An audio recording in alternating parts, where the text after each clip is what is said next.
actually wake people up. As I said in my American Spectator column today, we are doomed beyond all hope of redemption.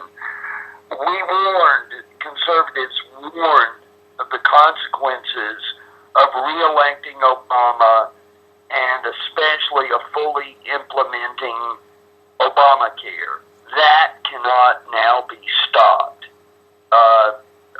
It's an irretrievable disaster. It just is. And where we go from here, I mean, it's going to take me weeks to even think about the future. Every time I think about the future, I'm overcome with feelings of dread and horror. The overwhelming feeling of foreboding is probably going to be more accurate than whatever rationalizations I make to myself to keep going in the future. It's painful what happened. We lost fucking Montana in the Senate race last night. Jesus, you lost a Senate race in Missouri. You lost a Senate race in Indiana. God almighty. We lost Colorado. So you're of the doom and gloom camp? Well, it's hard to be optimistic when it doesn't matter. It does not matter what he does. They're pulling that D's lever, and that's where the goodies are coming from, and that's all they need to know. It's like Rush Limbaugh says, it's impossible to beat Santa Claus. It's impossible to vote against Santa Claus. Yeah. You just can't. I mean, that's the really sad thing about this. One of the most disturbing things I heard was, the exit polls that were saying that most of the people still blame Bush for the situation in the economy. Right. I mean, if you hated don't get me wrong, hey, he was a big spender too, and you could find plenty of fault with stuff that he's done. But I mean, if you hated him, then you had to hate what Obama was doing to the 20th power. He won big in every area that he gave away Obama phones. There's just more people who are signing on for Obama phones than people who would say, no, I'm appalled, I would never ever accept an Obama phone. So what we're saying here is that I blame Alexander Graham Bell. I don't go back to just Bush, I go all the way back. That bastard! And you gotta hang on that beat, that bastard! So, moving forward, what are you going to do? Moving forward, you have to, even you're spouting the propaganda now. Moving one leg in front of the other towards the wind, what do you see yourself doing? Well, right now, if you can hear the noise here. Or whatever that is. My head in the oven. Right.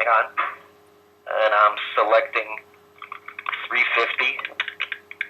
For about an hour, and that should take care of it. What are you cooking? You? My goose is cooked. All right. Our collective goose is cooked. How could you lose in this economy? It's just not possible. I say, how could Obama win in this economy? It's just not possible. Right. Who would like a guy that gives him this economy and no jobs? Wayne, you're in Nevada, right? Yeah, I'm in Las Vegas. Yeah. So it was the capital of unemployment, the capital of they voted for him too. Yeah. Of houses underwater. Yeah. But you know why? I mean, first of all, Nevada has become a mini New York, New Jersey. It's all union people. Mm. With the strip, in other words. In other words, how many people are in the whole state? 2 million. How many are on the strip? Like 200,000 casino workers that are all unionized, radical unionized. So you got to overcome that 200,000 before you start anyone else voting. Number two, we become Californicated. They all moved here because they hated California and they hated taxes. So they moved here and then they voted for the same thing they voted for there. Can you believe it? It's like New Yorkers moving to Florida and then voting Democrat, and that's what's happened. That's why do you think Florida used to be all 100% Republican, and now it's questionable where it goes every year? Why? Because New Yorkers moved down there, and that's who's moving to Las Vegas. All retired New Yorkers, New Jersey people, and they vote Democrat when they get here. Women decided to vote Democrat to teach them a lesson, and it just totally screwed us up.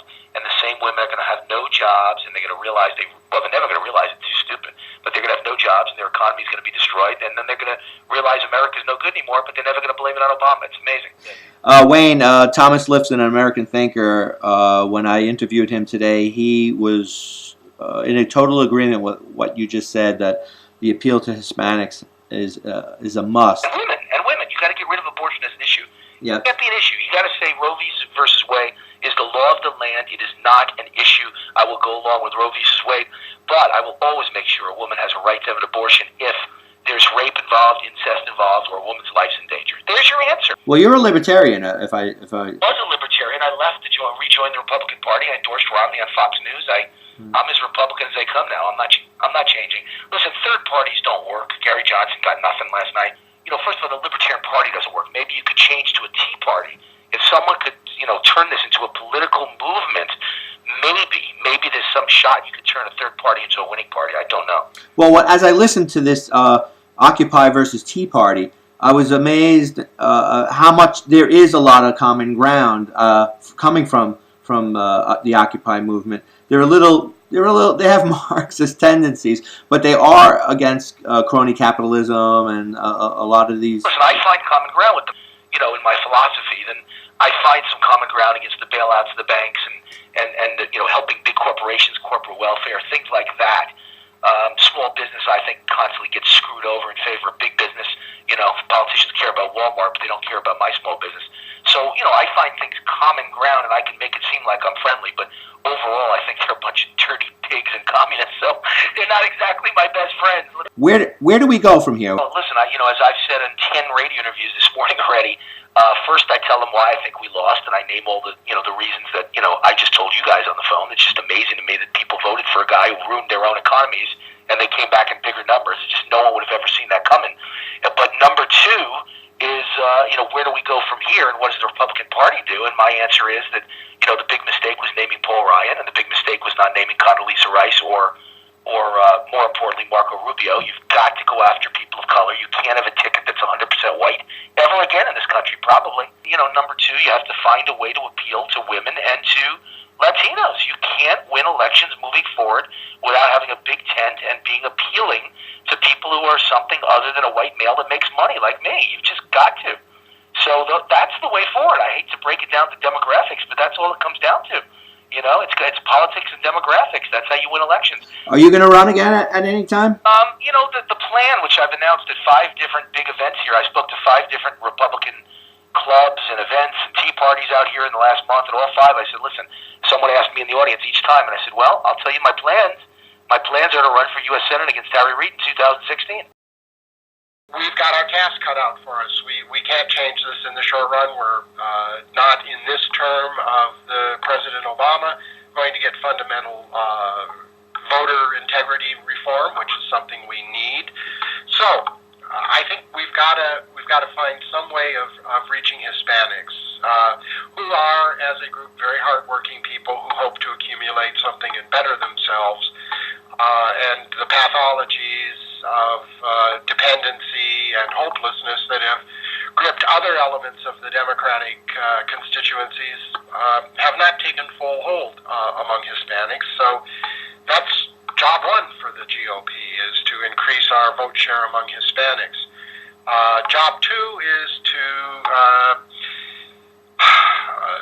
somehow find a way of hitting back. I think Mitt Romney brought a knife and Barack Obama, as promised, brought a gun in terms of negative campaigning.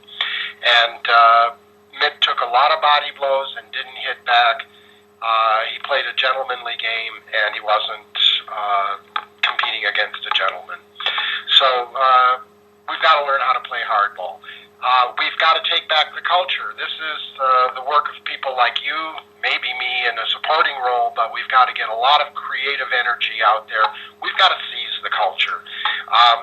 We've got to find ways of overcoming the inertia of the vast education bureaucracy on the public dole and find ways to empower parents more to use homeschooling, use charter schools, and find other ways of undermining the public school bureaucracy.